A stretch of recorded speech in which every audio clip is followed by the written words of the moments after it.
예, 여러분 안녕하세요. 자, 오늘은 수과 3 2019년 1학기 문제를 풀어보도록 하겠습니다. 자, 수과 3 2019년 1학기 기말고사 문제입니다. 36번부터 보죠. 자, 숲에 대한 용어 설명 중 맞지 않는 것은 그랬는데, 자, 1번 산림 관리를 위한 임도는 산림에 포함되지 않는다라고 그랬는데, 자, 6페이지를 펴보시면요, 6페이지. 6페이지의 1.2의 숲과 유사한 용어에서 그 두 번째 산림은 이렇게 나오는 거에서 세 줄 내려가면요. 그 4. 산림의 경영 및 관리를 위하여 설치한 도로, 이것도 숲에 들어간다고 나오죠. 자, 그러니까 1번이 답이죠. 1번이 맞지 않죠.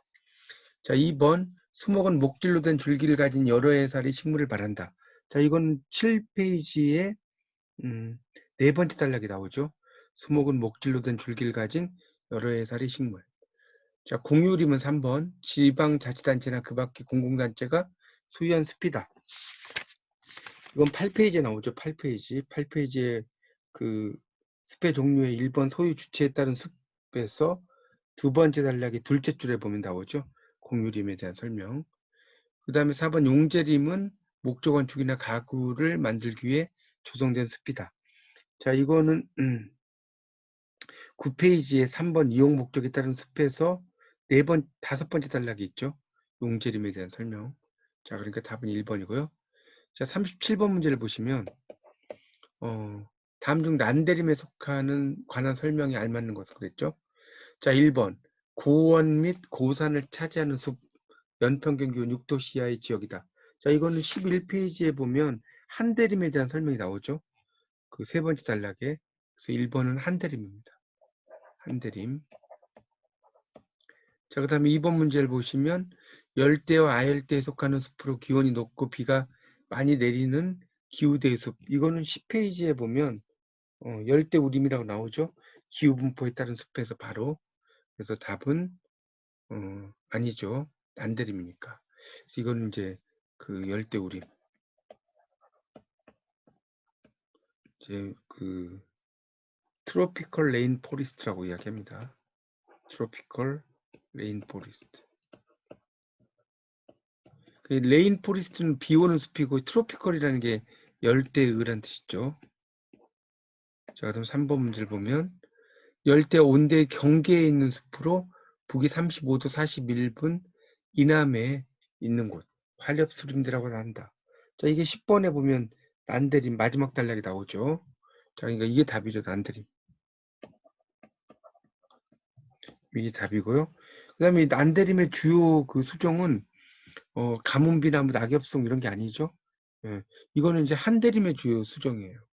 그 4번의 내용은 난대림의 주요 수종은 그 동백나무, 잣밥나무, 농나무, 후박나무, 돈나무 이런 거죠. 자, 그러니까 답은 3번이 되겠습니다. 자, 38번 문제를 보시면요. 석탄, 석유와 같은 화학 에너지를 대체할 수 있는 것으로 수목의 줄기, 가지, 잎, 뿌리 등을 이용해서 에너지원으로 사용하는 것을 무엇이라고 하는가? 자, 이게 28페이지를 보면 나오죠. 28페이지에 보면 거기 그 세 번째 단락이 있어요. 목재는 바이오매스 자원의 대표적인 물질로 수목의 줄기, 가지, 잎, 뿌리를 대체 에너지원으로 사용하는데 이것을 목재 바이오매스라고 한다. 이런 말 나오죠. 2번이 답입니다. 39번은요. 우리나라의 숲을 자원 중심으로 다양하게 숲의 기능을 구분할 때 산사태, 토사 유출, 대형 산불, 산림 병충해 등 각종 산림 재해 방지와 임지 보전에 필요한 산림을 무엇이라고 하는가? 이게 이제 산림 재해 방지림이라고 할 수가 있죠. 자, 이건 10페이지를 보시면 10페이지에 그 산림 재해 방지림의 설명이 나오죠. 산사태, 토사 유출, 대형 산불, 산림 병해충 등 각종 산림재해 방지 및 임지의 보전에 필요한 산림. 자, 그래서 답은 4번이 되겠죠. 4번. 자, 40번 문제에서는요. 인목 축적이 가장 높은 대륙은 그랬는데 이건 54페이지를 펴보세요. 자, 54페이지에 보면 그 인목 축적에 대한 이야기가 나오죠. 54페이지. 그 54페이지에 이제 보면 제일 마지막 줄에 있죠. 산림 자산을 측정하는 것으로 전체 산림 혹은 일부분의 산림에서 생육하고 있는 모든 나무의 제적을 인목 축적이라고 한다. 이런 말 나옵니다. 그래서 그 인목 축적이 이제 가장 높은 나라가 바로 이 오세아니아죠. 오세아니아라는 나라가 그 인목에 대한 축적 이런 것들이 상당히 이제 높은 그런 나라라고 볼 수가 있겠죠. 그렇게 이제 볼 수가 있겠습니다.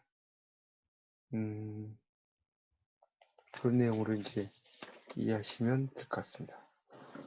그래서 이제 그 평균 인목 축적 같은 경우도 이제 우리나라가 이제 증가를 했는데 일본, 독일, 스위스, 뉴질랜드와 비교하면 아직 낮은 수준이다 이렇게 나왔죠. 그 인목 축적이라고 하는 게 상당히 낮은 수준으로 되어 있습니다. 낮은 수준으로 되어 있고요. 이 남미, 그다음에 아시아, 그다음에 아프리카, 그다음에 오세아니아 이렇게 나왔죠. 그래서 이제 이 오세아니아 쪽이 이제 인목 축적은 상당히 이제 높은 그런 나라라고 볼 수가 있겠습니다. 그 오세아니아 그 대륙이 상당히 이제 많이 나오는데요. 자, 그 오세아니아 대륙이라는 것을 그러면 정의가 뭐냐면 오세아니아의 정의가 뭘까요? 자, 이 오세아니아는 남태평양의 여러 섬을 가리켜요. 일단 오세아니아의 정의가 남태평양의 여러 섬이다 이렇게 이해하시면 되는데 여기에 이제 오스트레일리아나 그다음에 뉴질랜드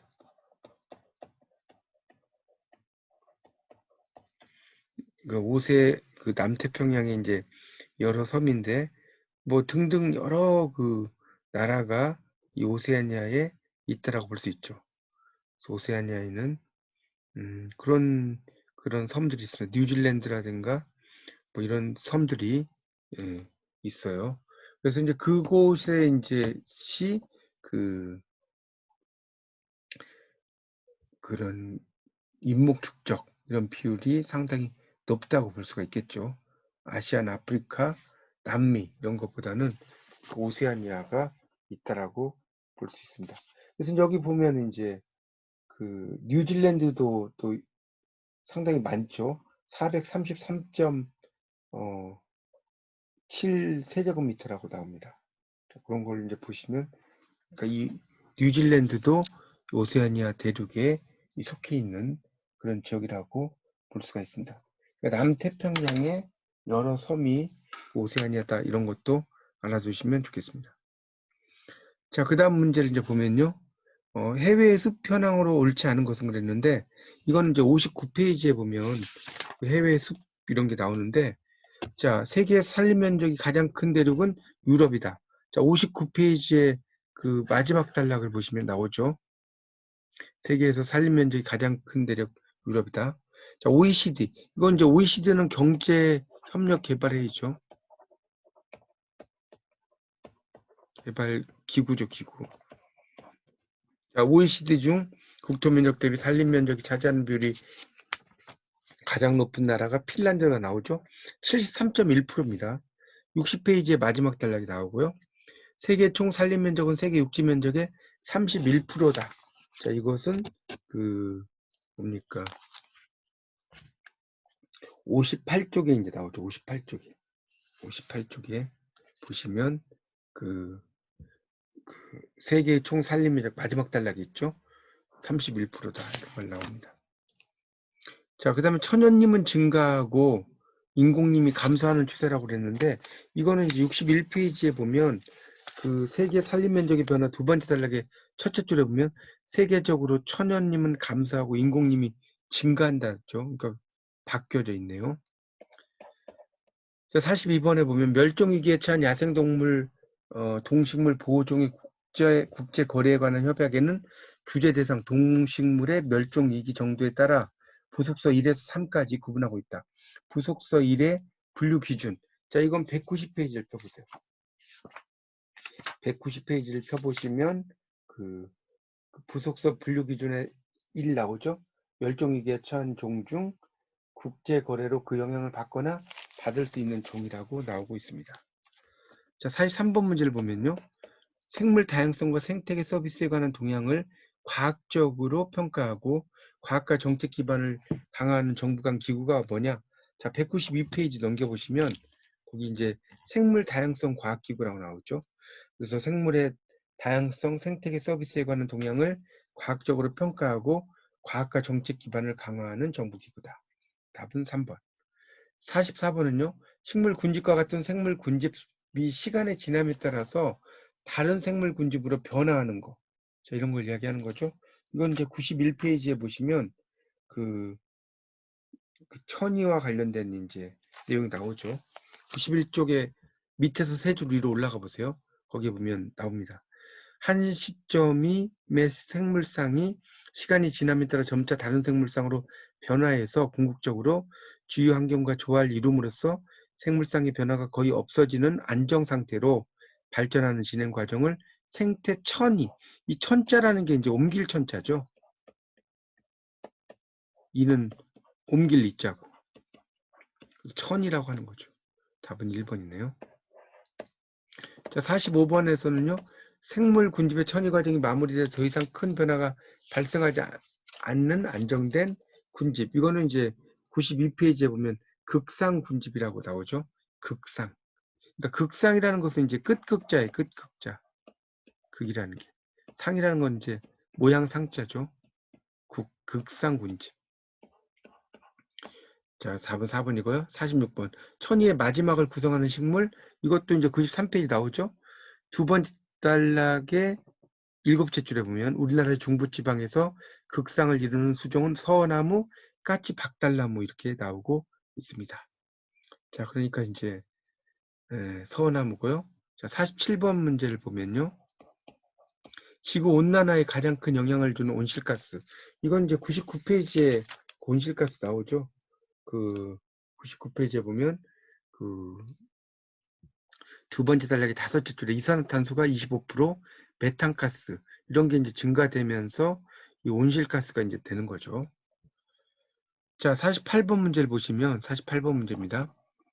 인위적으로 숲을 조성하는 작업을 할 경우에 초기에는 어린 나무를 조밀하게 심는다. 이 나무들이 자라게 되면 밀도가 높아지죠. 잘 자라지 못해요. 그래서 건강한 숲으로 가꿔주기 위해서는 별도의 작업. 자, 이게 이제 152페이지에 넘겨보시면 속가배기가 나오죠. 거기 이제 152쪽에 보면. 그러니까 이 수목들의 나뭇가지와 뿔의 경쟁력이 심해지기 때문에 생장이 뒤떨어져요. 그래서 이제 이런 나무를 그대로 방치하면 안 되기 때문에 생육이 좋지 않은 나무를 제거해 주는 거죠. 이걸 속가배기라고 나오고 있습니다. 48번은 4번이 답입니다. 4번. 자, 그 다음 49번 문제에서는요. 숲이 가진 생태적 공익적 효용을 충분히 발휘할 수 있도록 하는 숲가꾸기 작업에 해당하지 않는 거. 이거는 이제 152페이지에 보면 이제 이런 숲가꾸기와 관련된 내용들이 쭉 나오는데 거기에 보면 이제 풀베기도 있고요. 덩굴 치기, 덩굴 제거 이런 것도 나오고요. 그다음에 속가배기도 나오고 뭐 풀 베어주는 거 이런 거 나오는데 새들이 잘 살아갈 수 있도록 새집 달아주기는 안 나오죠. 답은 2번. 자, 50번 문제에서는요. 50번 문제는 숲가꾸기의 필요성과 거리가 먼 것은 그랬는데 여기서 쭉 보면 2번이죠. 야생동물의 서식지 조성 이거하고는 관련이 없습니다. 숲가꾸기는. 자, 이거는 이제 167페이지에 보면 이제 1번에 나오죠. 연습 문제. 자, 그 다음에 51번 문제요. 속가배기를 하면서 제거해 주어야 할, 해 주어야 하는 나무. 그런 것이 뭐냐? 이게 나오죠. 숲가꾸기를 하면서 제거해 줘야 될 그런 나무가 뭐냐 이런 것이 문제입니다. 자, 이거는 당연히 피암목이라고 이제 볼 수가 있겠죠. 여기 보면 수영목, 이 수영목이라는 것은 표현형이 특히 우량한 성질을 가진 나무죠. 표현형이 우량이에요. 형이 우량. 이게 상당히 잘 자라는 거죠. 보호목이라는 것은 이제 그 나무가 쓰러지거나 흔들리지 말도록 보호하려고 되는 말뚝이죠, 말뚝. 이걸 이제 보호목이라고 하는 거죠. 보목이라고 하고요. 그 다음에 이제 미래목 같은 경우는 이제 미래목은 이건 이제 153페이지에 보면 그 미래목이라는 게 나오죠. 거기 보면 그 자연님의 경우에도 그 이번에 천년님의 숲가꾸기에서 4줄 밑으로 내려가면 경제림으로 육성이 가능한 숲에서 장기적으로 육성할 목표나무라고 나오죠. 여기서는 피압목이죠. 이 피압이라는 것은 그 이불 피자죠. 압이란 건 누를 압자죠.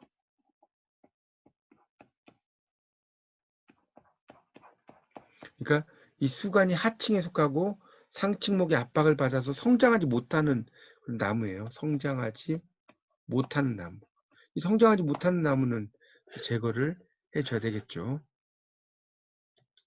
자, 그 다음에 52번 문제를 보시면 이 숲길 해선 유형 중 U자 혹은 V자형으로 노면이 파이는 현상. 자, 157페이지 보세요. 157페이지에 거기 보면 노면 세구령이라고 나오고요. 2번에 노면 세구령에서 쭉 나오죠. 두 번째 줄에 보면 빗물. 자, 이 빗물의 흐름이 반복되면서 U자형이나 V자형이 된다. 그러면 나오죠. 답은 2번. 그 다음에 습기를 복원하면서 안내판 등을 설치하는 그 작업 종류에 해당하는 것은 이건 163페이지로 넘겨보시면 거기 이제 편익시설 설치라고 나오고요. 거기에서 이제 여섯 줄 내려오면 안내판 설치하기 나와요.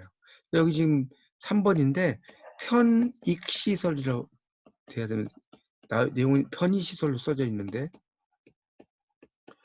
자, 그 다음에 54번에서는요, 국제자연보전연맹에서 정하는 자연보호지역의 6개 카테고리 중 특이하거나 대표성을 갖는 생태계, 지리적, 생리적인 특성이나 종을 가진 육지 및 해양 보호지역에 해당하는 카테고리가 뭐냐? 나왔죠?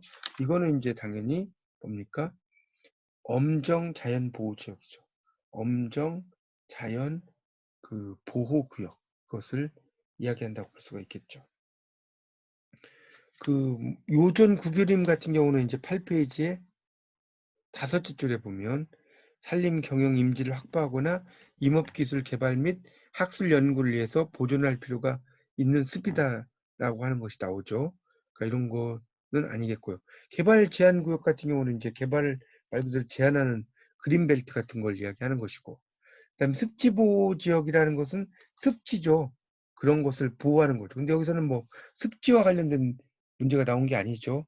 자, 거기면 자연 보호 지역의 6개 카테고리 중 이런 말 나오지 않습니까? 그러니까 이 문제 자체에 이거는 답이 나온 거죠. 자연 보호 지역이 들어가는 것이 바로 그 엄정 자연 보호 지역이다라고 볼 수가 있겠죠. 그래서 답은 4번입니다. 그 다음에 이제 55번 문제를 보면 우리나라의 이제 그 자연공원 용도지구는 공원 자연지구, 공원 마을지구, 공원 자연환경지구, 그 다음에 무슨 지구 4개 용도지구가 있다고 그랬죠. 이건 209페이지를 보시면 나오죠. 거기 그 밑에서 3줄 올라가면 공원 자연보존지구, 공원 자연환경지구, 공원 마을지구, 공원 문화유산지구 이렇게 나왔죠. 답은 3번이죠. 55번은 3번입니다. 56번에서는요.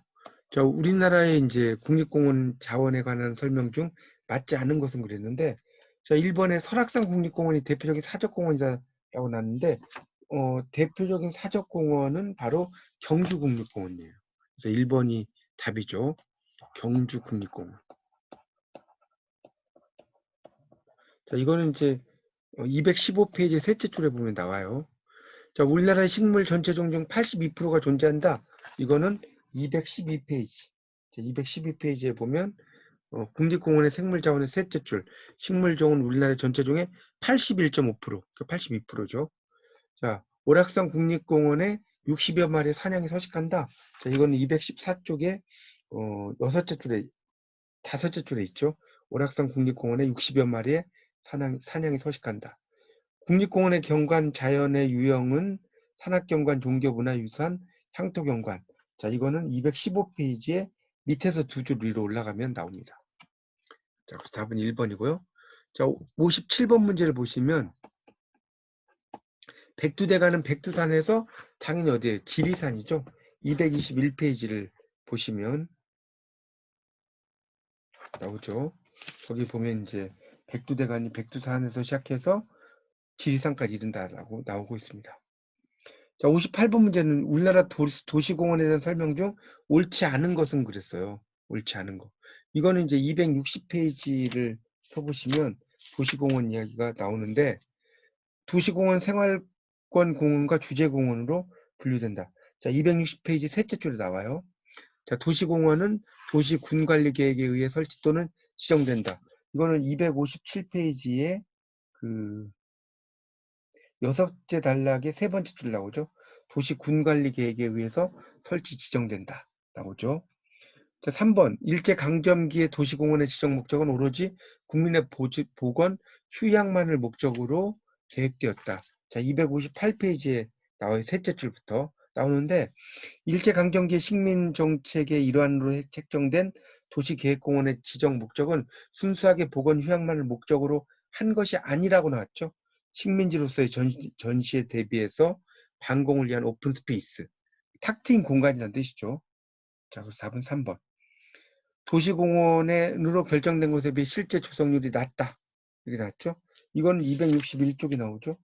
거기 두 번째 단락의 둘째 줄 끝에 도시공원으로 결정된 곳에 비해 실제 조성률이 낮다고 나오고 있습니다. 그래서 답은 3번이고요. 가로수의 조건에 해당하지 않는 것은 그랬어요. 자, 이거는 이제 가로수의 조건 288쪽을 보시면 가로수의 조건 나옵니다. 그래서 1번 거기 환경오염 저감과 기후조절에 적합한 수종. 자, 이건 제일 마지막 줄에 있네요.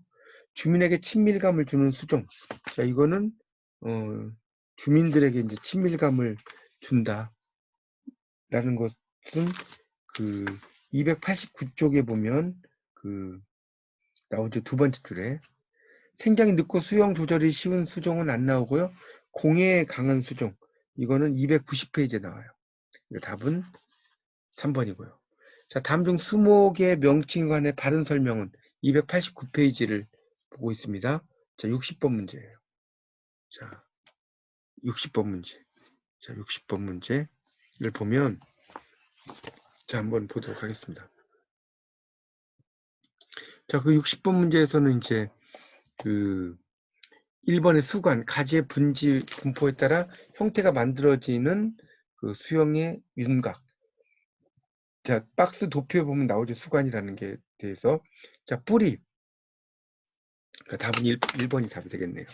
자, 2번에 보면 이제 뿌리가 나왔죠. 뿌리. 자, 뿌리라고 하는 것은 여기 나온 것처럼 지상부와 지하부가 그 마주치는 게 아니라 수목의 지하부예요. 수목의 지하부.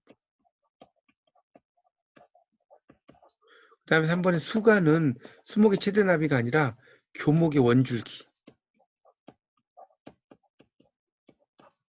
자, 그 다음에 주지라고 하는 것은 수관의 밑까지가 아닌 수관의 바로 위까지 부분이죠.